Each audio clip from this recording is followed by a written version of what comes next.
Então vamos para o próximo. O próximo diz: o amor é paciente, o amor é bondoso, o amor não arde ciúme, não se ufana, não é soberbo, não se soberbece.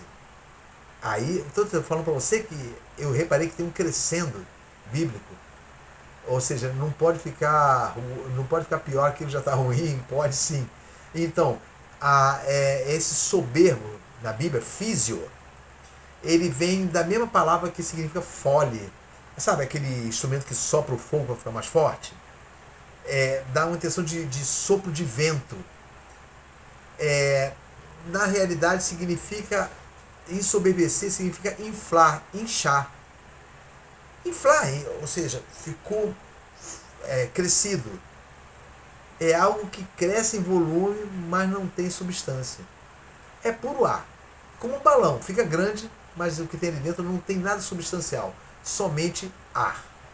Então, quando nós observamos que fala que o amor não se ensoberbece, ele está dizendo que os coríntios faziam isso aí, praticavam a soberba. Eu me encho de uma percepção exagerada da minha própria importância na igreja, para que eu pareça maior aos meus próprios olhos.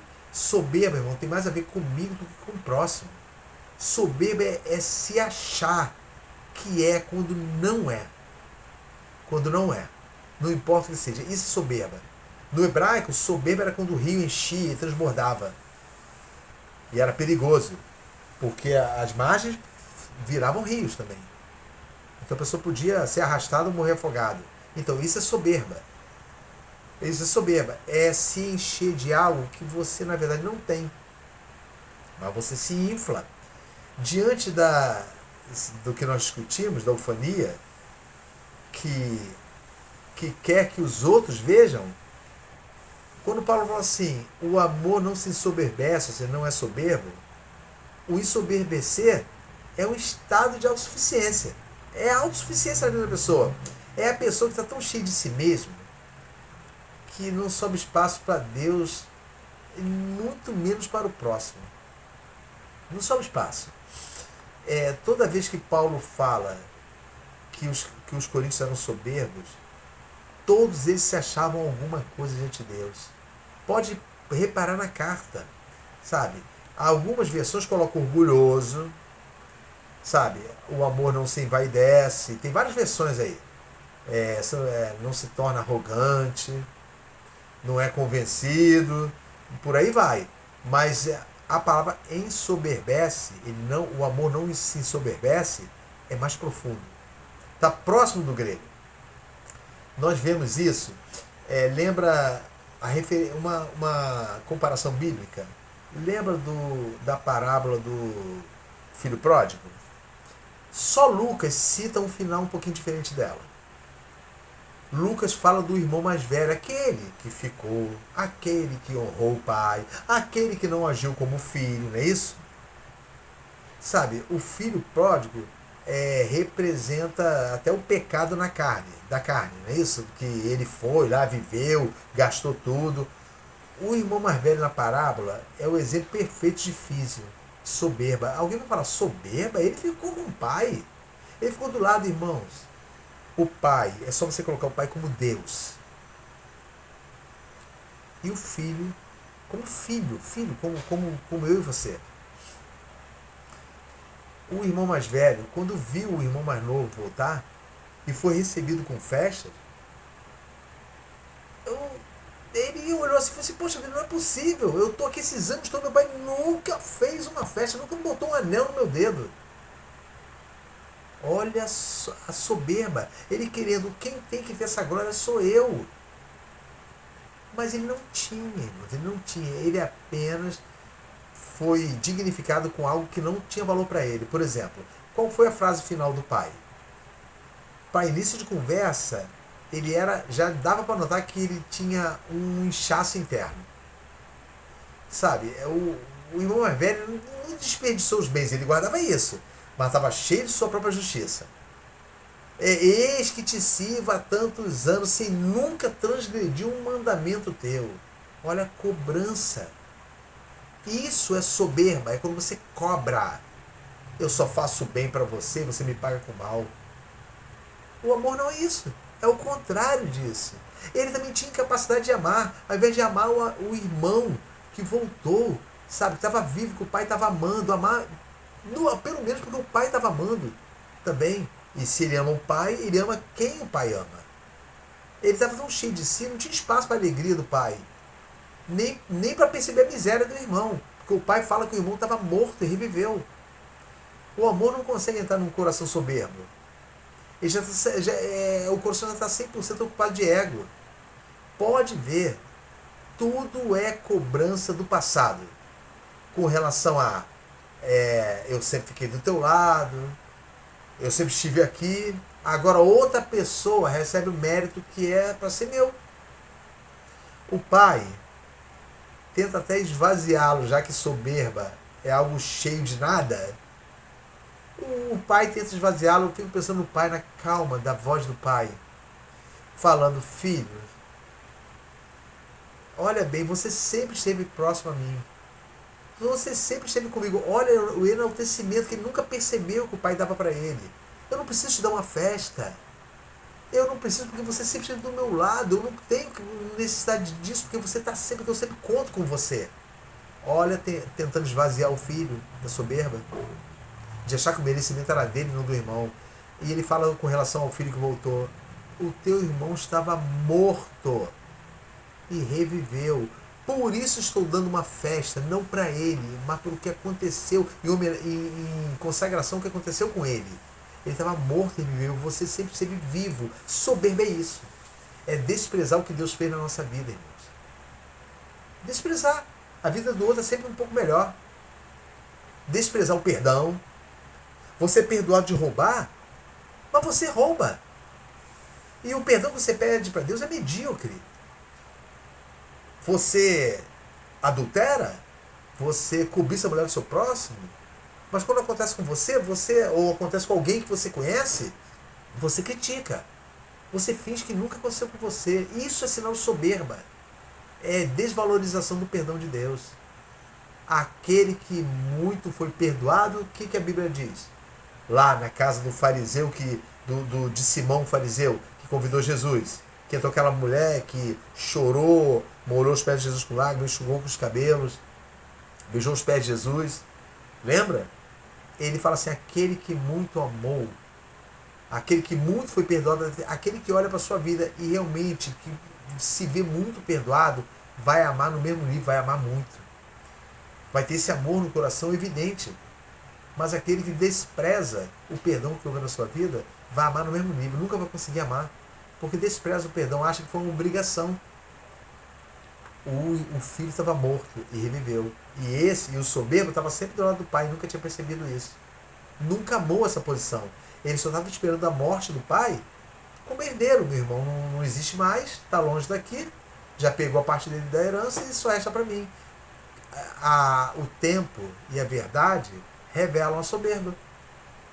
Então, nós falamos que não arde em si é bondoso. Vamos recuperar aqui. Paciente, né, isso, sofredor, bondoso, não arde em ciúme, ou seja, não é invejoso, não se ufana, ou seja, não se gaba, não faz o papel de pavão, vamos lembrar do pavão, e não se soberbece, não é como um balão que só tem ar por dentro. Então, nós podemos considerar de que o próximo ainda é pior. Eu estou rindo, irmão, mas não é de que é engraçado, não. É porque eu nunca tinha percebido isso. E creio também que os irmãos não porque eu não percebi. Não tem percebido isso. Lê Coríntios 13 e lembra da música do camarada mundano que fez acerca de Coríntios 13. Sabe? A gente fica lembrando disso, quando na verdade é uma essência de ensino que está nesses capítulos todos de Coríntios. E principalmente de forma evidente, de forma eloquente no capítulo 13 todo. É só prestar atenção. O próximo é o amor. Como é que é aqui? Deixa eu ver aqui. Não é soberbo. O 5, agora o versículo 5. Não se porta com indecência. Algumas traduções dizem não se porta inconvenientemente. Essa palavra é forte, uma indecência. Essa palavra no grego, achemônio, ela significa estar fora da forma como deveria estar. A isso os irmãos vão entender. Está se apresentando de uma forma que não condiz com o que é. É agir de maneira que desonra, sabe?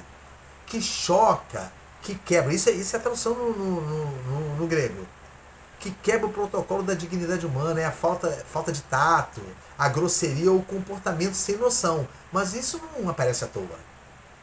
Quando fala que o amor não se porta inconvenientemente, os coríntios se portavam assim.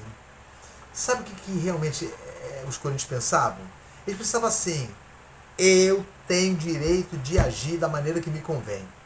Ele ignorava o impacto da forma como ele agia. Sabe? Eu tenho que agir porque é como eu devo fazer agora.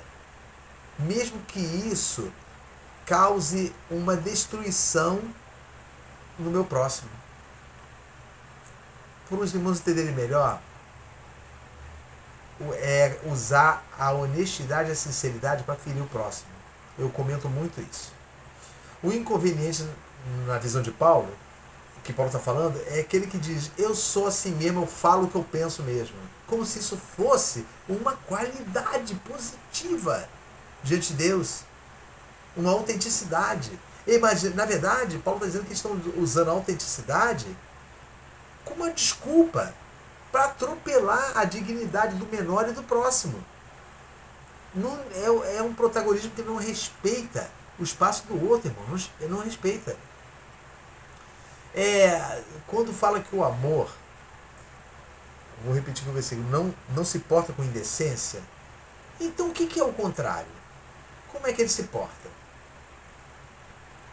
A aparência do amor é sempre harmoniosa. A aparência do inconveniente, do indecente, que era o que os coríntios eram, é sempre deformada. É fora do padrão que devia ser.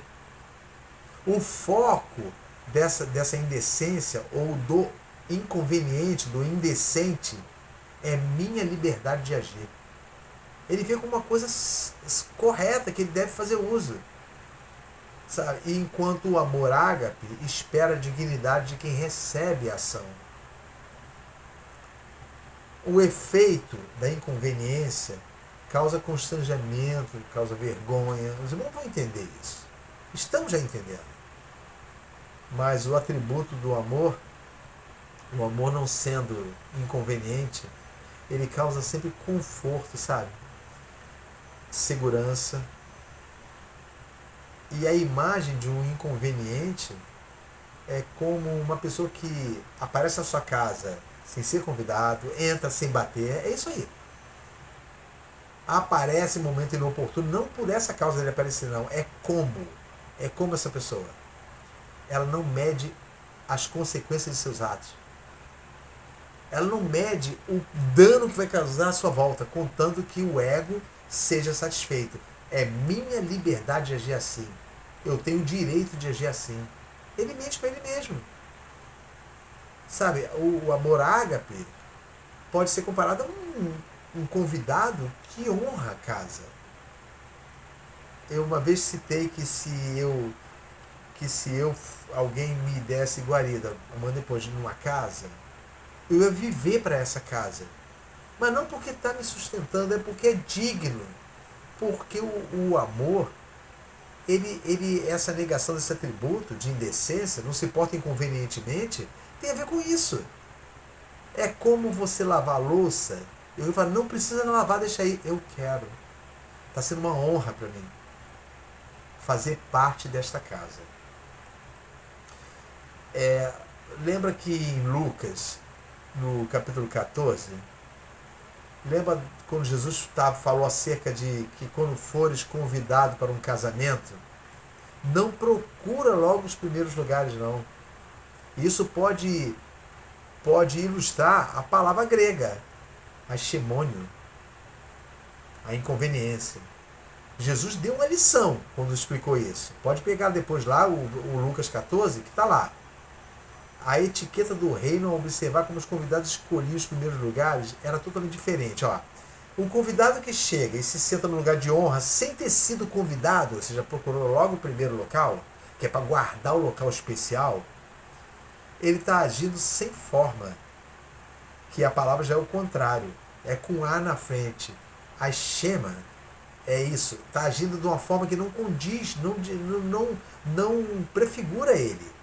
Ele assume um protagonismo que não lhe pertence. Ele senta numa cadeira que ele não é, mas está livre ali, eu vou sentar. Então ele se torna, por um momento, especial. Ele procura ser especial por conta própria. Ele não mede a consequência disso. Mas ele vira um espetáculo vergonhoso quando o dono da festa, o anfitrião, chega e pede que ele dê lugar para outro, que realmente estava guardado o lugar para outra pessoa. Irmão, recentemente eu fui a um casamento e eu não era padrinho, eu não tinha nenhuma posição no casamento. Então eu fui e sentei. E sentei num local, do meio para o fim. Daqui a pouco alguém bateu nas costas e falou, vem cá. Me tirou, fez alusão aqui que a Bíblia fala. Me colocou no primeiro assento. Eu falei assim, não, mas eu não sou padrinho, não. Eu falei assim, não. Esse assento está reservado para o Senhor. Eu nem questionei, mandar sentar ali e fiquei. E todo mundo ficou olhando, sabe? Porque os primeiros assentos ali na frente eram para as pessoas que participariam de forma direta e ativa no casamento. Eu fui convidado, eu fui honrado com o convite.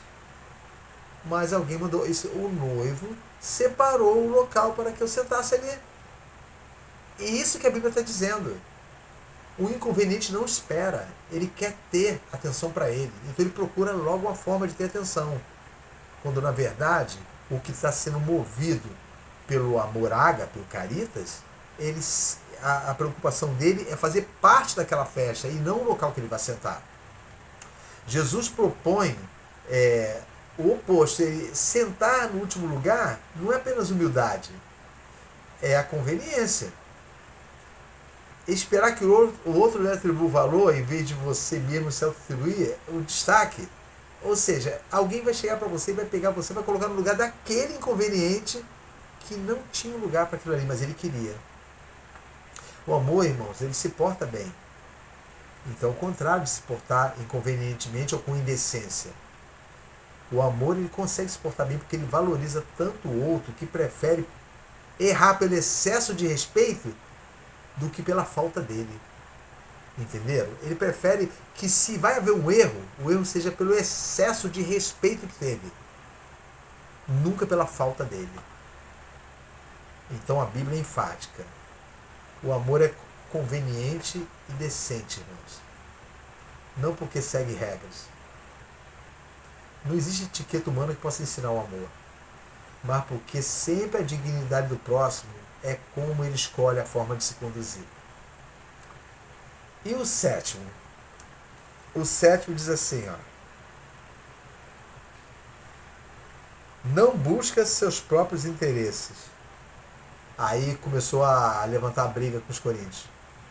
Chegamos agora ao núcleo central da denúncia de Paulo.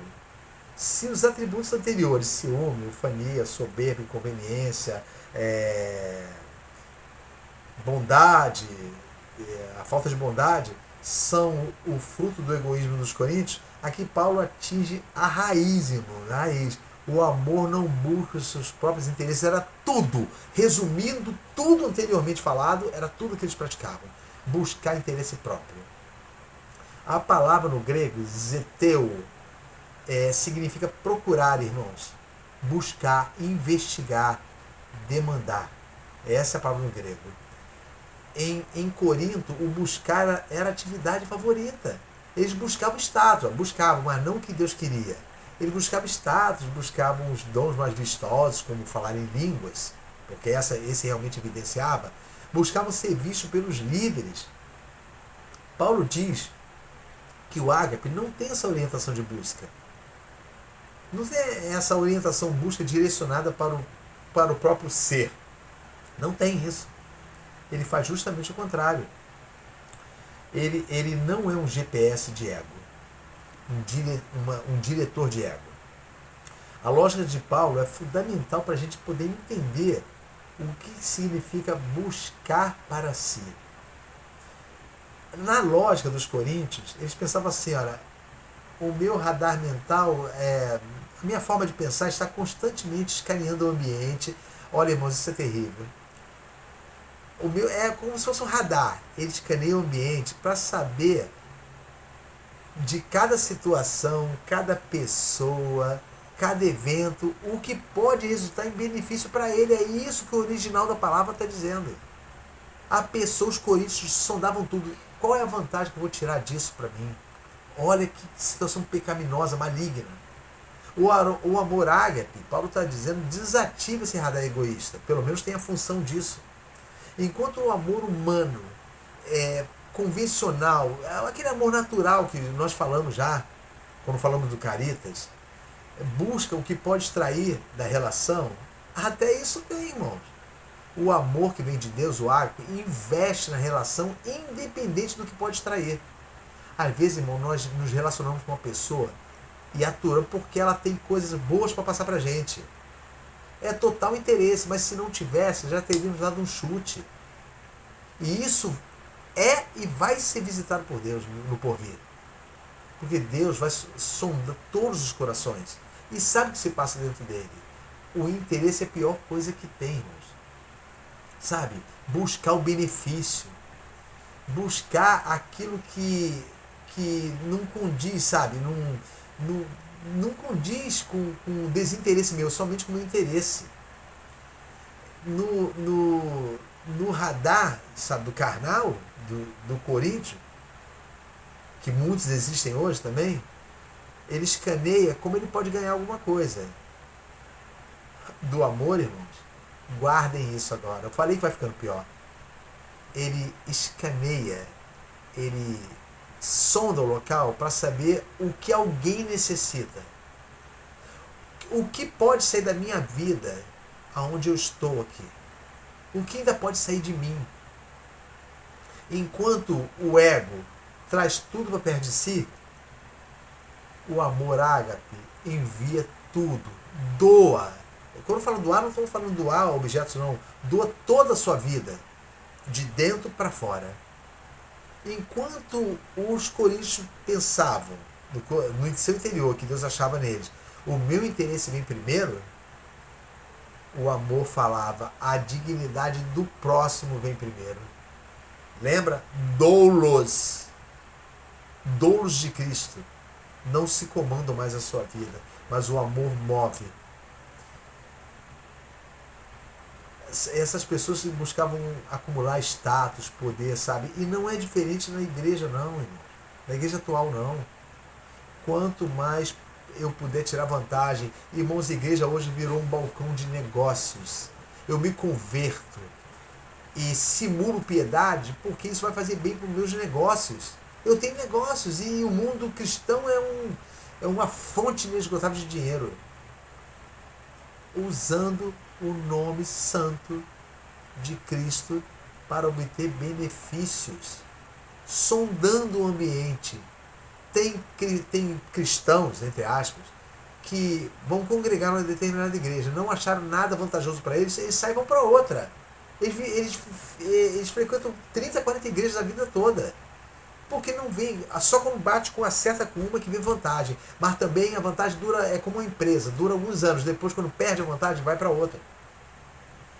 Ele não vai porque ele procura o de melhor de Cristo. Ele vai para outra situação porque ele procura o que é melhor para ele. Por isso que a Bíblia fala, o amor não busca os seus interesses, porque ele não tem interesses. O amor é para servir, não para ser servido. Voltando para a parábola do bom samaritano, a gente falou do samaritano, mas não evidenciamos muito os sacerdotes. Sabe que o sacerdote e o levita passaram direto? O sacerdote e o levita não queriam se corromper, se contaminar. Talvez aquilo contaminasse eles, a parte litúrgica, religiosa. Não podia tocar no morto. De repente a pessoa estava morta. Não, vou tocar no morto e vou me contaminar. Não vou poder servir a Deus. Olha que hipocrisia. O excesso de religiosidade faz com que você perca o interesse de qualquer coisa. Não é interessante para mim, não vai somar no meu ministério. Pastores, irmãos, colocando outros pastores para fazer o trabalho que é dele, designando, a igreja cresce, fica rica. Então eu, pastor principal, eu comando a igreja, mas eu designo os pastores que vão visitar, que vão enfrentar sol e chuva para ir na casa do irmão, que vão de ônibus, que não vão de carro. Por quê? Porque ele mesmo não vai tocar um ponto, porque não tem vantagem para ele. A vantagem são as reuniões, sabe? Os congressos, os congressistas que vão participar, os oradores do dia. Isso é interessante. Porque sempre nas orações se evidencia os seus negócios e o que ele faz. Nunca uma pessoa é chamada e alguém fala assim, quem é que vai pregar hoje? O pastor fulano de tal, ele é diretor daquela empresa, ou ele é isso, a profissão dele é aquilo. Nunca fala, ele é um homem que cuida das ovelhas. Não. Totalmente, o amor ágape é totalmente desinteressado. O amor só consegue ser amor, irmão, quando deixa de ser uma busca por retorno. Isso foi falado enfaticamente no ensino 1 e 2, na aula 1 e 2. Essa é a terceira. Se eu amo esperando uma recompensa, ainda que seja elogio ou reconhecimento, eu não estou amando com o amor de Deus. Estou apenas fazendo uma troca, sabe? Uma permuta interesseira. Essa é a verdade. Uma permuta. Eu te amo se você me der vantagens. Como, por exemplo, eu digo que eu amo alguém, mas se essa pessoa não me traz vantagens, até mesmo com relação ao meu ego, elogio e reconhecimento, há pessoas que vivem a vida buscando elogio e reconhecimento. Poxa, ninguém me elogia, ninguém me reconhece. Essa pessoa é pior do que incrédulo, porque ela está buscando uma coisa que não pertence a ela. Ela não tem que esperar isso. Ainda que venha, deve repreender na sua própria mente, como muitas vezes aconteceu comigo. Sabe, a Bíblia chama isso de blandícia. Então, essa não buscar os seus interesses, ela, sabe, é como alguém abdicar do trono. Vocês já viram o que um rei faz? Jesus era o rei. No entanto, o que ele fez? Lavou os pés dos discípulos. Essa atitude era a comunhão que os discípulos deviam ter com o rei. Porque ele fala, se eu não fizer isso, vocês não têm comunhão comigo. Ele estava se rebaixando. Ele estava mostrando que ele não havia interesse em ser rei, porque ele tinha um reino e tinha a posição de rei. Ele era rei por excelência. Ele era rei porque se submetia ao infortúnio, à desgraça, para a salvação dos seus súditos. Então, por isso que ele é o maior símbolo de que o amor não busca seus interesses. Lembra de Filipenses? Tem de vós o mesmo sentimento que houve também em Cristo Jesus, que subsistindo em forma de Deus, não considerou por usurpação o ser igual a Deus. Era uma coisa que ele devia se segurar, mas ele não se segurou. Antes, esvaziou-se a si mesmo. Olha só, esvaziou. Não deixou soberba entrar no coração. Lembra do balão? Esvaziou-se a si mesmo e tomando a semelhança de servo, sendo obediente até a morte e morte de cruz. Esse aí é o amor que não busca o seu interesse. O amor que não busca o seu interesse fala assim, Pai, perdoa porque eles não sabem o que fazem. Mas ele não fala só para os discípulos ou para as pessoas que estão assistindo. Ele fala para as pessoas que traíram ele e para as pessoas que estão crucificando ele de forma injusta. Mas essa era a justiça, não buscar o seu interesse. Eu não vim para fazer a vontade de minha, mas a do meu Pai, daquele que me enviou. Isso é, por isso que eu digo, o crescendo de Paulo foi uma coisa terrível. Os coríntios deveriam estar ficando desse tamaninho lendo a carta. Por quê? Porque cada vez mais ele fala assim, poxa, não tem nada em mim. Tem pessoas que reclamam disso, falam essa frase, não tem nada, você não vê nada de bom em mim. Paulo não estava vendo nada de bom neles.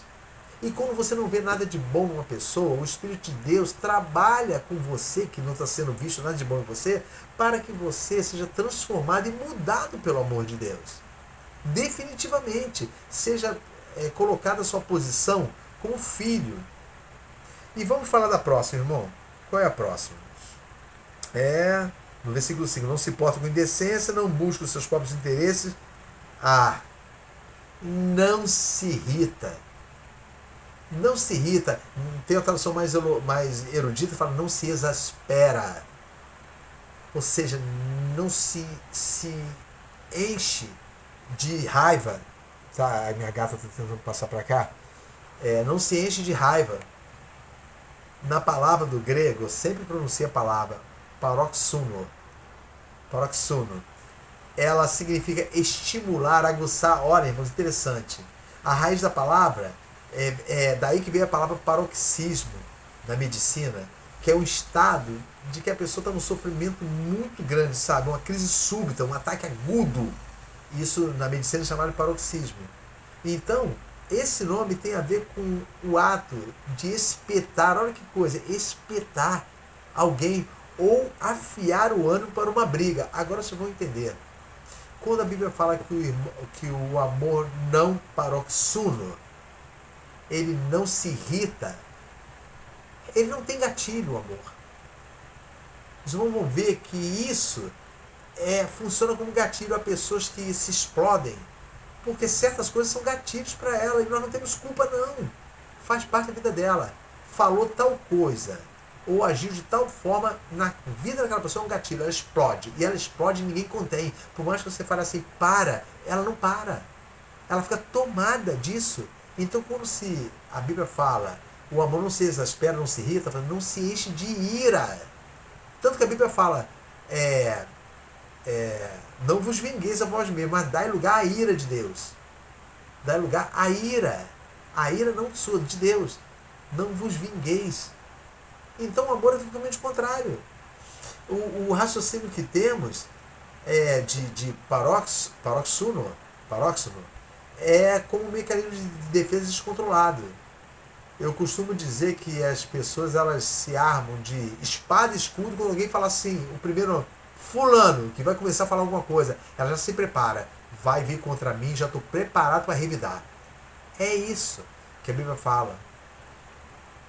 O amor não se exaspera, não se irrita. A ação é ser provocado. O interesse da ação é atingir o eu. E a lógica?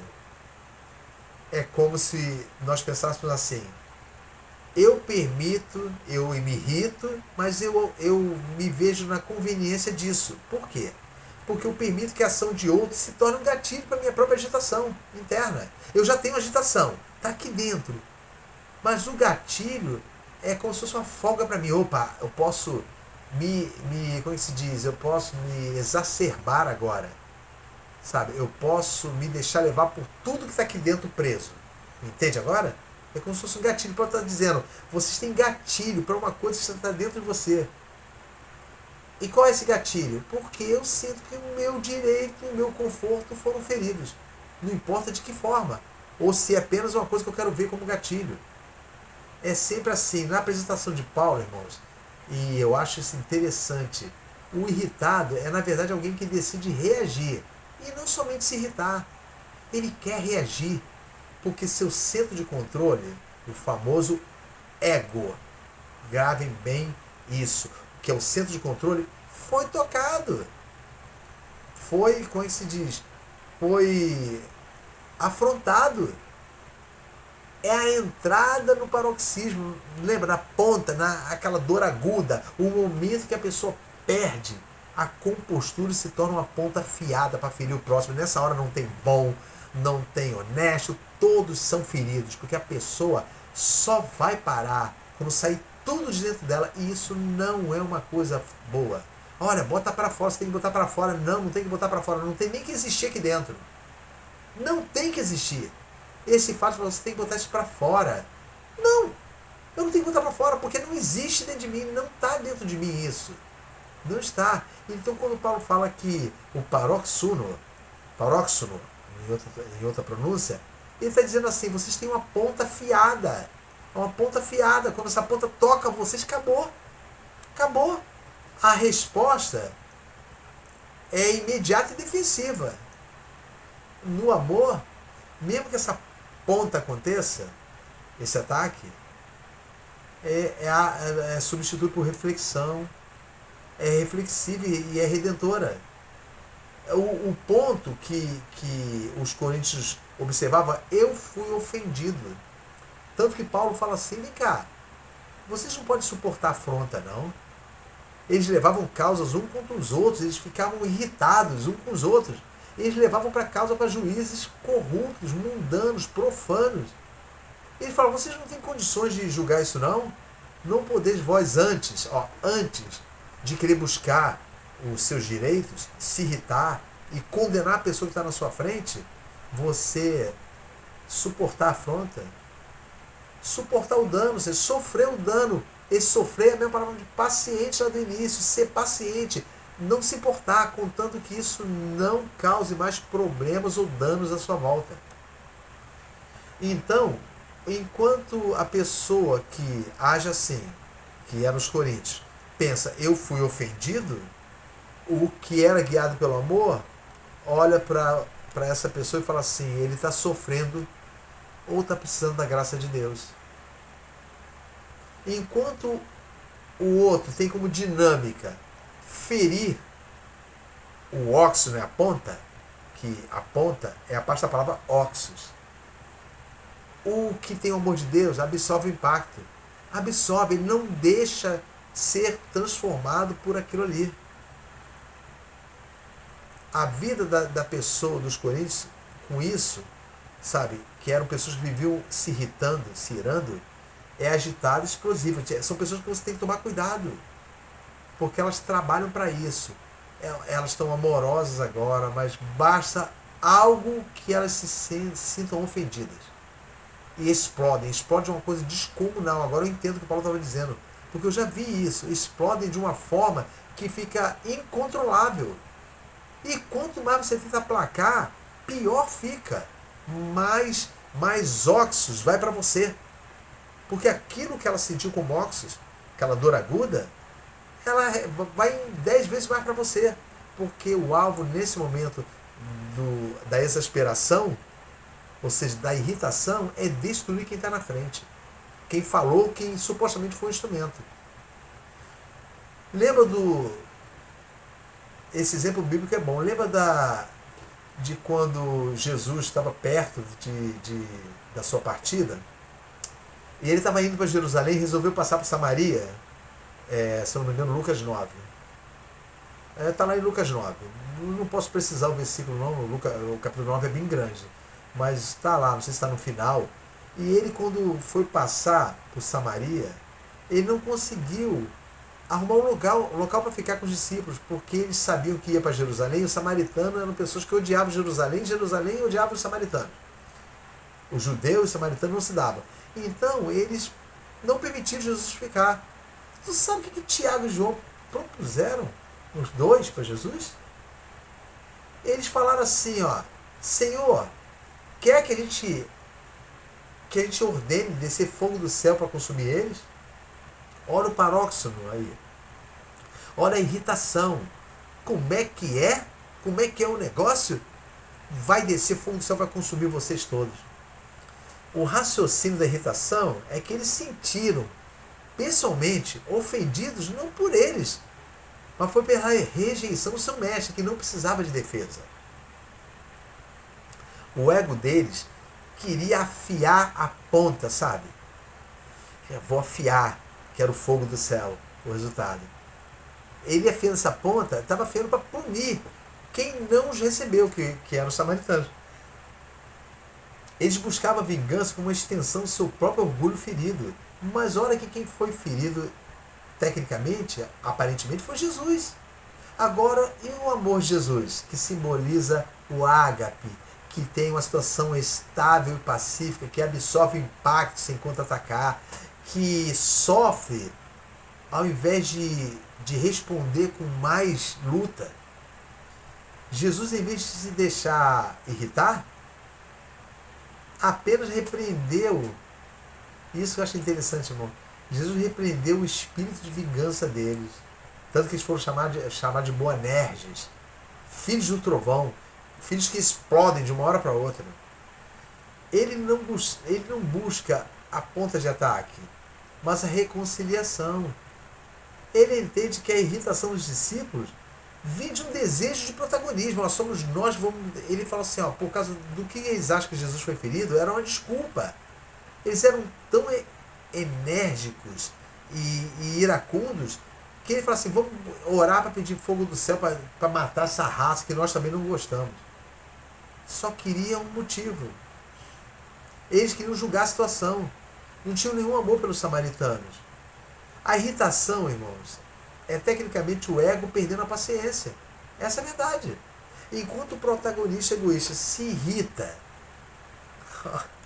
enquanto, sabe, a pessoa se irrita, sempre que as coisas não seguem o seu roteiro, o amor tem um roteiro mais profundo. O bem ao próximo. Ele acorda pela manhã sabendo, essa vida não me pertence. Observa. Se você pede a Deus, Senhor, faça no meu dia aquilo que você não pode. Aliás, você pede isso. Faz a tua vontade na minha vida no dia de hoje. Aí a vontade de Deus é essa. É essa graça, o bem do teu próximo. Por isso, quem tem o amor de Deus não se deixa fiar para conflito, não, irmãos. Mas se torna um pacificador, um amortecedor para propagar a graça de Deus.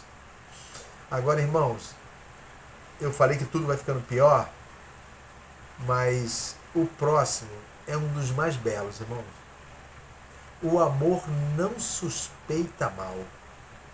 Diz aqui, ó. No final do versículo 5. Não se irrita, que é o que nós acabamos de falar. Não considera o mal, ou seja, não suspeita mal, não leva o mal em consideração. Entenda isso. Para mim, essa além de ser o mais forte, ele é o mais belo, porque personifica a vida da igreja santa. Não leve em conta o mal. No original é essa a palavra. É o estágio onde o amor protege, irmãos, a reputação de outro, mesmo quando a evidência parece apontar o contrário. Sabe? Você não abandona a pessoa. É isso que ele está falando. Quando fala que o amor não suspeita mal, ele vai tocar no nível mais profundo da arquitetura do amor, irmãos. Sabe, Paulo, a mente de Paulo escreve que o amor não suspeita mal, e a palavra grega original era usada para um termo de contabilidade financeira. É maravilhoso isso, por isso que eu gosto de estudar o grego, porque o grego abre a minha mente para o que era usado, porque você não sabe como eles conversavam naquela época, como eles escreviam. Pode parecer difícil para nós, mas para eles era a linguagem deles, eles sabiam cada palavra a ser usada.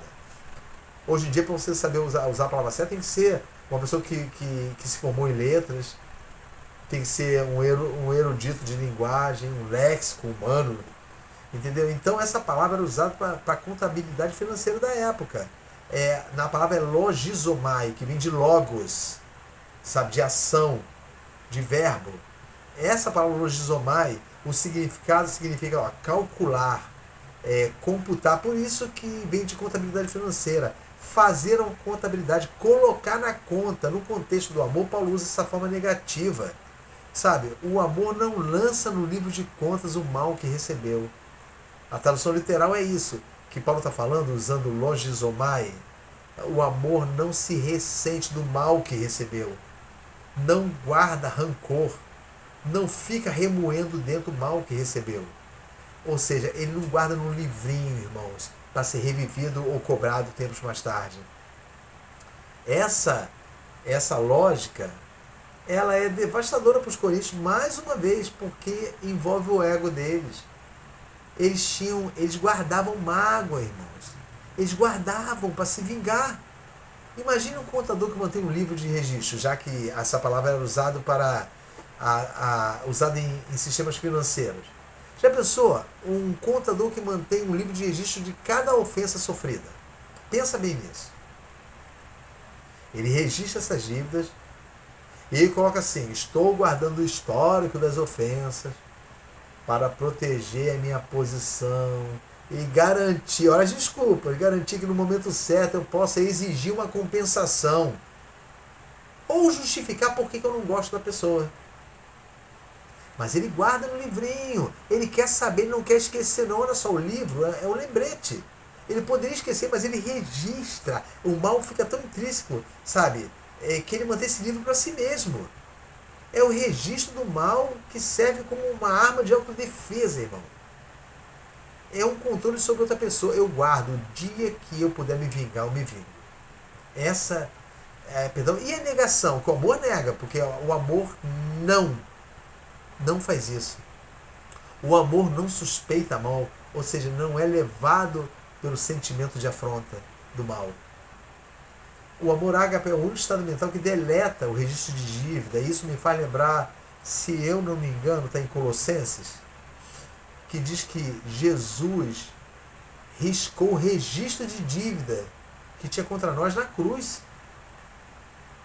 Jesus, em outra tradução, riscou a cédula, a promissória, que era contra nós. Nós tínhamos uma dívida, e essa dívida foi perdoada. Agora pensa bem, essa dívida vem desde os primórdios, desde o primeiro casal. E foi paga, e foi esquecida. Será que nós não podemos lembrar do perdão, não? Por isso que eu digo, quando você, as pessoas dizem, você fica remoendo o teu pecado, não fico remoendo, eu fico lembrando e prefiro sentir tristeza, porque essa tristeza é segundo Deus. Eu lembro que o que me perdoou foi quem eu afrontei. E ele tinha todo o direito de me lançar para longe e perdoou o meu pecado. É isso que lá em Colossenses, se não me falha a memória, não me lembro o capítulo, fala. Jesus riscou o escrito de dívida, não tem mais. Então o amor, ele não conta, ele não usa o livro de débitos. A Bíblia fala aqui, ó, o amor não considera o mal, ou seja, não guarda o que o mal fez para ele. Não guarda. Sabe, enquanto os coríntios arquivavam ofensas, para usar depois no livrinho, sabe? O amor ágape liberta, sabe? Liberta, solta as amarras. Enquanto os coríntios vê o outro pelo seu erro passado, cometido contra ele, sabe? O amor vê o outro como potencialidade. Eu lembro de uma frase que eu falei muito na escola dominical quando era presencial, e sempre falei muito na minha vida. A pessoa que você odeia hoje, no futuro é aquela que vai estar segurando a tua mão dentro da igreja, em oração. Então pense bem, essa pessoa que você detesta, que você odeia, é aquela que amanhã depois, não estou falando de comunhão com atos pecaminosos. Nós não amamos, não odiamos o pecador. Nós odiamos o pecado, e principalmente o pecado cometido por eles. Porque odiamos o nosso pecado. Nós aborrecemos o mal na nossa vida. Esse é o sinal da graça. Mas o ser humano, aquele que pratica o mal, principalmente contra você, é aquele que um dia vai estar segurando a sua mão. Enquanto o foco dos coríntios era, ele me deve, ele praticou isso comigo, olha, irmãos, eu até perdoei. Ele não perdoou nada, essa frase é mentirosa, todo mundo que fala isso é mentira. Eu perdoei, mas eu quero distância de mim. Não existe isso. Falar igual o Padre Quevedo, não existe. O Padre Quevedo falava isso, dessa forma. Não existe isso. Eu quero distância.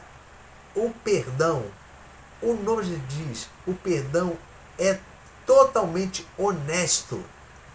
O perdão não é uma frase que você vai enganar Deus. Eu perdoei. Mas não, Deus sabe que você não perdoou. Enquanto o atributo do amor, que se nós tivéssemos no coração, seria, no lugar da pessoa me deve, essa pessoa, eu amo essa pessoa. E graças a Deus, irmãos, eu tenho, sabe, nos últimos anos, eu tenho pensado que isso não vem de mim.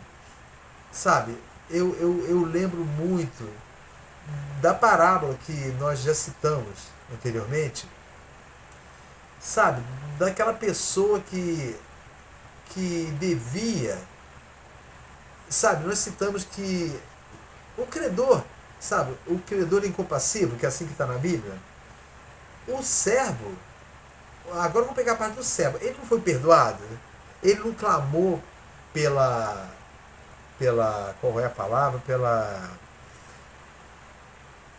pela paciência, pela longanimidade. Ser paciente comigo e eu te pagarei. Ser paciente, aquela paciência que na verdade reformula todo o sentimento que tinha, joga por terra o direito que ele tinha como rei, sabe? Ele vivia na lógica que Paulo está apresentando. Ele recebeu o perdão de uma dívida, está lá na parábola, uma dívida que era impagável, mas ao sair agarrou o seu conservo, um servo abaixo dele, que devia a ele. E exigiu, paga-me o que me deves. Por isso, irmãos, que quando fala que o amor não se deixa levar pelo mal, há pessoas que roubaram e fala e condena quem rouba ou quem roubou. Há pessoas que odiaram e odeiam, mas condenam quem pratica isso. Por isso que quem tem o amor de Cristo, sabe, se ele, aqui nesse caso, se ele cobrou de uma pessoa assim que ele foi perdoado de uma dívida alta, então ele guardou no livrinho, porque ele viu e lembrou, tu me deve. Aí a pessoa falou assim, tem paciência comigo, falou com ele. Não faz isso não, eu vou te pagar. Não, antes vai me pagar agora, ou vou te mandar preso.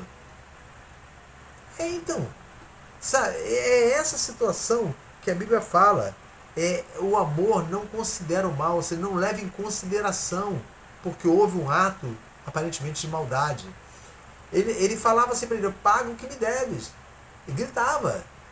Não vamos nem entrar no mérito da palavra, que depois ele foi preso por causa disso, aquele que perdoou. Por isso que eu digo, irmãos, se nós amamos a Deus, foi porque nós fomos muito perdoados. Se não amamos a Deus, porque nós desmerecemos o perdão na nossa vida, achamos que Deus tem mais a que receber, porque a partir de hoje em diante, ou de tal época em diante, eu passei a seguir os ensinos dele. Não. Amarás ao Senhor de todo o teu ser, de todo o teu entendimento, de todo o teu coração, de toda a tua alma. E o resultado desse amor a Deus vai ser, você vai amar, é impossível você não amar ao próximo, como você ama você mesmo. Como você ama você por amar a Deus. Já foi explicado isso em outra aula.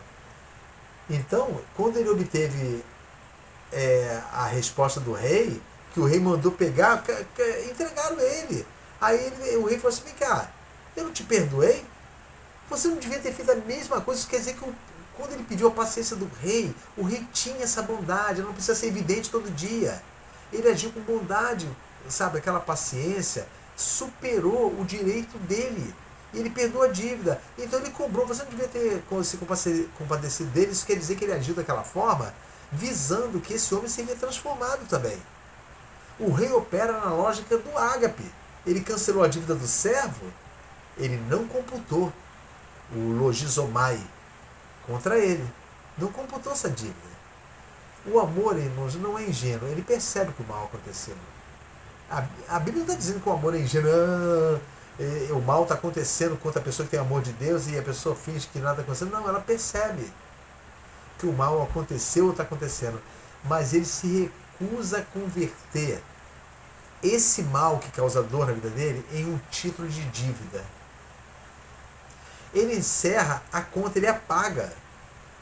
Quando você para de registrar o mal que o outro fez, você finalmente se liberta do seu próprio eu que exige vingança.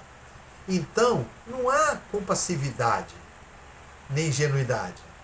Sim, a pessoa que tem amor de Deus percebe o que está acontecendo e faz uma troca, uma permuta sadia diante de Deus.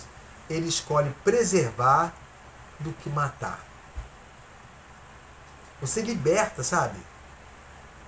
Essa essência que está querendo entrar em você, que exigia vingança, você manda embora.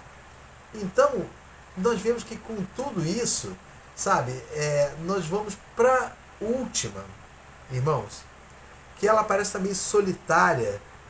Olha bem, no versículo 6, ela parece estar um pouco solitária ali, mas ela não é menos importante. Não folga, ou seja, não se alegra, na tradução, com a injustiça, mas folga com a verdade. Sabe, na palavra central do grego kairo, ou chairo, significa alegrar-se, regozijar-se ou sentir prazer, lá no grego. A injustiça, a díquia, sabe, é onde Paulo denuncia, que revela uma perversidade silenciosa do ego dos coríntios. É como se os coríntios sentissem prazer quando alguém se dá mal. Irmãos. Então está dizendo que o amor ele não folga, não se alega, não se contenta com a injustiça, mas se contenta com a verdade. Com a verdade. A lógica dos coríntios era: eu sinto um prazer secreto quando o outro erra. Sabe? E isso acontece. Quando aquela pessoa, que é o meu próximo, meu irmão, sofre algo ou uma injustiça, o fracasso dele me faz sentir superior, mais santo. É tipo assim: uma pessoa aparentemente me perseguiu, depois essa pessoa aparentemente caiu, e eu passei a pensar: olha, a gente colhe o que planta, sabe? É isso. Diz que o amor não pensa assim. Ele não vive assim porque isso contamina. O amor se preocupa de não ser contaminado. O amor ágape, o caritas. Em Corinto havia uma competição de espiritualidade, irmãos.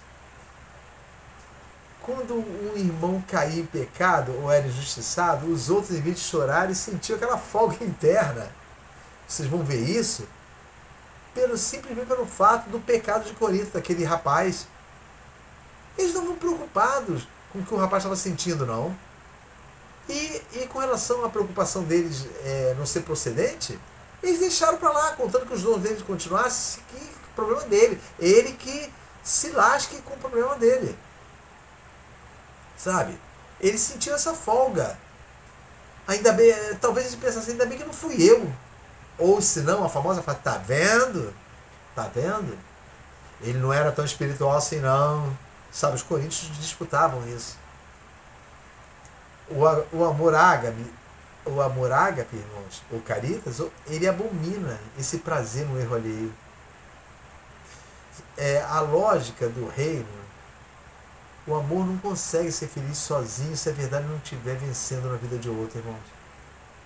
Então, quando eu vejo um irmão sofrer algo que talvez um dia ele me repreendeu em alguma coisa, ou a minha concepção ele foi injusto comigo, quando eu sei que não há justo, que não há santo e não há culpado, somente culpado, e não há e que eu não seja culpado de nada, eu devo ter misericórdia dele.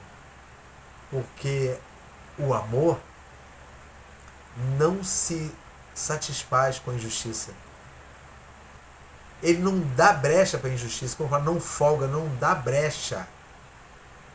Não dá abertura para que a injustiça pareça justiça. Mas ele folga e se alegra quando a verdade acontece. Lembra de Davi, quando ele pecou com Batseba? Vocês não lembram? Natan foi até ele, olha só, o profeta Natan foi até ele, e Natan não folga com a injustiça, vamos colocar assim. O exemplo de Natan é um exemplo magistral. Davi tinha cometido uma injustiça, está lá em 2 Samuel, capítulo 12, ele tinha cometido uma injustiça terrível com Urias. Urias, o marido da mulher que ele cometeu adultério. Natan não folgou com o erro do rei. Natan não usou isso para se promover ou chantagear Davi. Mas Natan falou: olha, o objetivo de Natan não era a destruição de Davi, mas a sua restauração. E quando Davi confessa: pequei contra o Senhor, porque Natan fala: tu és esse homem. Que ele falou: de que é digno o homem, quando ele pronunciou a parábola, que falava que um homem tinha muitas ovelhas, mas pegou a única ovelha de outro homem. Ele falou: é digno de morte, tu és esse homem. Quando Davi fala assim, ó, pequei contra o Senhor, a verdade prevalece. Ele viu isso, Davi. Natan agora folga com a verdade ao ver o arrependimento de Davi. E então traz imediatamente a palavra de perdão. Contudo, o Senhor perdoa o teu pecado, não morrerás. Então quem não ama, irmão, quem não ama, usa o erro de outro como degrau. Essa é a verdade. Não ama, não ama. Quem ama usa a verdade para passar para outro estágio. Não passar para outro estágio superior, mas para passar para outro estágio com relação ao próprio caminho de Deus. Irmãos, olha, a lista terminou, tem mais detalhes, mas é até aqui que era o propósito do estudo, para os irmãos entenderem. Sabe, Paulo toca no senso de justiça, sabe, dos coríntios. Ele diz que o amor não folga com a injustiça, é aquele prazerzinho secreto que a gente sente, irmãos. Quando alguém de quem não gostamos, essa é a verdade, não atura aquele irmão. Não, aquele irmão não passa na minha garganta. Será que a pessoa que pronuncia isso não vê que é uma pessoa condenada às chamas eternas? As chamas eternas? Essa é a verdade? Será que ela não vê que pronunciando isso nunca foi transformada por Cristo? Há pessoas que amanhecem o dia já lembrando de que outras pessoas são falhas. São falhas. Ah, também essa raça e também essa pessoa quer saber de uma coisa? Vou deixar se estrepar mesmo. Isso é o oposto do amor. Quando alguém comete um erro, não temos como nos regozijar, não podemos. O amor não se nutre de ódio e escândalo, irmão. Ele não se alimenta do erro alheio para se sentir superior, não. O amor é um torcedor, irmãos. Implacável da verdade. Ele vibra, sabe?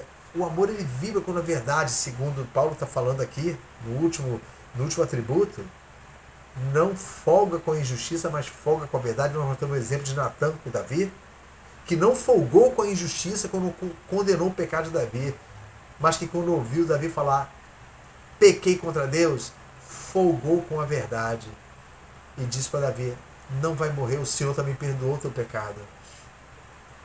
O Senhor perdoou o seu pecado. Ele vibra quando a verdade vence na vida das pessoas. Mesmo que essa verdade exponha a nossa própria mediocridade, sabe? Como estava acontecendo com Davi. Folgar com a verdade significa que a minha felicidade está amarrada à integridade do meu próximo. Então, quando fala que, no resumo geral, que o amor é paciente e benigno, os coríntios eram impacientes e agiam com malícia e maldade. É só ver, que eu falei no início. Toda vez que eu falar o amor está mesmo falando também vocês não são. Quando fala que o amor não arde ciúme e zelos, os coríntios viviam com zelo carnal invejando os dons alheios. Pode ver, 2 Coríntios 12:20, nós lemos na primeira aula. Eles disputavam. Quando Paulo fala não se ufana nem se soberbece, eles ostentavam status e títulos espirituais. Quando Paulo fala não se conduz inconvenientemente, com indecência, praticavam desordem, inclusive na ceia do Senhor. Os irmãos, sabe, é um fato a se lembrar, inclusive na ceia, onde comiam antecipadamente para não participar com a gentalha, transformando a mesa do Senhor em mesa corrompida, de corrupção, profanando a mesa do Senhor. Por isso Paulo fala, aquele que não discerniu o corpo e o sangue é réu de juízo. Ou seja, está ali fazendo algo que não tem compreensão. E quando Paulo fala que não se irrita, nem se receita mal, ou seja, não suspeita mal, era um grupo ressentido, irmãos. Era ressentido, buscando vingança um contra os outros. Havia moralidade religiosa, natureza, sabe, degenerada, ao invés de regenerada. Sabe, existe uma diferença muito grande entre ser adestrado e ser transformado. Sabe, não é uma coisa consciente. Mas o fruto, esse fruto todinho do ágape, do amor caritas, é inconsciente, irmãos. Você não acorda de manhã e fala assim, praticarei a bondade, não agirei mal, serei paciente. Não vai funcionar. Sabe, quem possui esses atributos geralmente não tem consciência dessa performance, não tem consciência de que tem. Outro até percebe. Se a pessoa que sabe que está sendo paciente e se orgulha disso, ela já caiu na condenação que Paulo está fazendo na denúncia. Está fazendo para si mesma. Se ela começa a se lembrar disso. O amor ágape é cego para o próprio brilho. Sabe, é a mesma coisa de que nós dissermos que os dons ou aproximação de Deus de forma espiritual, como citamos as 3 características, o servo espiritual, o servo profeta, o servo abnegado, nos faz mais próximos de Deus. Isso é uma total mentira. O treinamento dessas coisas produz somente uma imitação. não produz a genuinidade. Sabe, o atributo que é intrínseco, que nasce no coração daquele que foi transformado pelo novo nascimento. O novo nascimento produz um novo homem. Então, a paciência é a composição do seu novo DNA espiritual. E os outros atributos passam a ser intrínsecos nele. Lembra que eu falei que isso é um sinal de salvação? Não tem como você chegar no céu e não ter isso. Porque no céu não entra atributo carnal. E Paulo chama de, em Gálatas, foi esse que eu citei, no capítulo 5, o que Paulo chama para os Gálatas de fruto do Espírito, você não fabrica o fruto. O fruto é a consequência inevitável de uma árvore você saudável, regenerada, nascida de novo. O esforço humano consegue produzir uma virtude de plástico, uma imitação do Paraguai. Antigamente a gente falava isso. Parece real de longe, mas não tem vida. Não podemos treinar as atribuições e os atributos do ágape. Não podemos treinar, não devemos. Devemos pedir a Deus, Senhor, que eu nasça de novo. Essa é a verdade. Mas, irmão, eu tenho 30 anos de crente. Sim, tem 30 anos de crente e nenhum de nascido de novo. Isso não sou eu que estou julgando você, é a palavra que julga. E nós temos consciência, sabemos quando o amor de Deus não transformou a nossa vida. Você sabe quando o amor transformou a nossa vida? Todas essas situações que nós apresentamos agora são fruto de renúncia. E a renúncia, você não escolhe, eu vou renunciar às coisas, eu renunciei a tudo. Não, renúncia é uma troca. Você, quando achou o reino de Deus, imediatamente você se esqueceu das coisas que você tem direito nesse mundo. Não fazem mais diferença para você. Então você não tem que deixá-las usando muita força. Sabe, a alegria que você tem, você vai, vão lembrar da parábola, vai e vende e compra aquele campo, e compra aquela pérola, sabe? É uma analogia com o tesouro escondido. Tudo isso começa a brotar em você. É uma troca inteligente, irmão. E eu quero dizer para os irmãos que eu espero que os irmãos tenham compreendido, sabe? Eu espero de coração, porque Deus me fez compreender isso, irmão. Por isso houve tanta luta, como está tendo agora.